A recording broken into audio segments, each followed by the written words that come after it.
Several years ago, a guy was making his rounds delivering pets in a Petco delivery truck.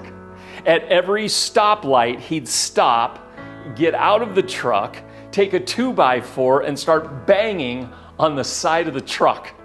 He would do it at every stop. And finally, a guy behind him yelled, "What are you doing?" And the driver said, "Buddy, I've got a ton of canaries in this truck, and it's only a half-ton truck, so I have to keep half of them in the air at all times." Many of us, especially in the last year, have felt this way. There's a lot going on, especially lately since we've had to physically slow down. Our minds have sped up. We've had more downtime to face the half-ton of canaries flying around in our head. Depression is up, worry is up, stress is up. Yet the psalmist says, "Be still and know that I am God." The psalmist says, "Be still, have peace. God is in control."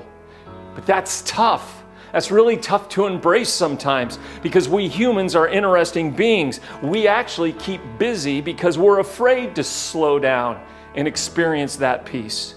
We all have to deal with our innermost thoughts and feelings, and that can be a scary thing. To deal with the emotions of the past or the frustrations of the present or the fears of the future, what we tend to do is we ignore our soul, the real part of us, and we just work harder and faster, hoping that we can outrun and outpace our feelings. Jesus offers this counterintuitive way to live. He says, "Come to me, all who are weary and carrying heavy burdens, and I will give you rest. Take my yoke upon you and learn from me, for I am gentle and humble in heart, and you will find rest for your souls. For my yoke is easy and my burden is light." Beautiful words. Jesus mentions a few things that are revolutionary, yet are very counterintuitive to our American culture and to my human nature. The first thing he says is come to him. That's why we're in this series, Follow Me. He says, come to him. Come to him today, right now, with your weariness, with your worries, with your burdens, with your canaries. He will give you rest. Rest for your soul. It's about a relationship with the creator of the universe. We talk about this a lot. Jesus doesn't say come join a religion or follow a pastor or join a denomination or follow a set of self-help principles. Jesus simply says, for peace of mind, come to me. Peace of mind can only be overcome in this world with a personal relationship, a friendship with Jesus. Jesus said this when we come to him. He said, "My peace I give to you.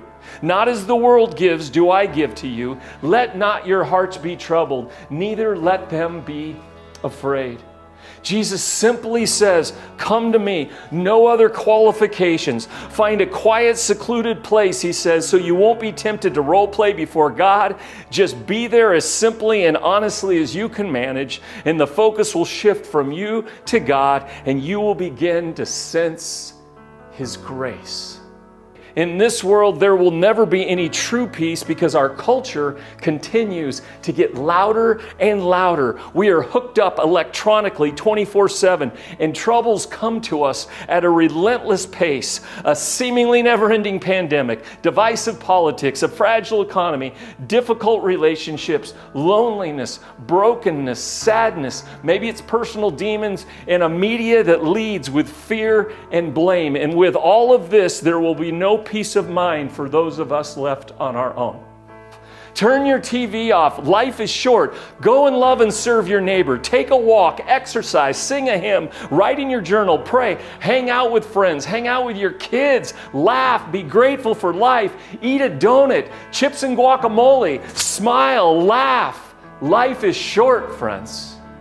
We must guard our hearts. We must guard our minds. Jesus says, the peace I give to you. The world can't give you that kind of peace. So Jesus says, come to me. Come to me with your restless, weary souls, and let me fill you with the peace the world can never give you. Jesus said, when you yoke up with my purposes, you'll find peace of mind and rest for your souls. And I was thinking, we're all yoked to something. We all as humans decide we'll yoke up to something. We may yoke up to our career. We may be yoked to our past hurts and failures. We may be yoked by the expectations of our culture and people. You may be yoked up by fears, yoked up to success. You may be yoked up to your smart device.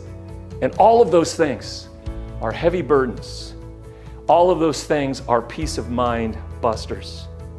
So Jesus says these beautiful words, come to me, yoke up with me, yoke up with my purposes because it's light and easy. Yoke up with him.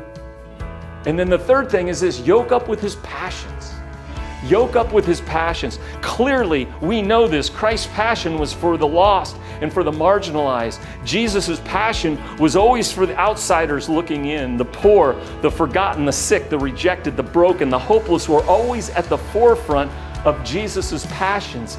In Isaiah chapter 58, the chapter we're named after as a church, God gives wonderful promises to those who will line up with God's passion to fight for justice, shelter the homeless, and feed the hungry. Let me just read you just a few of the promises that will happen. He says, salvation will happen to you. Your wounds will be healed.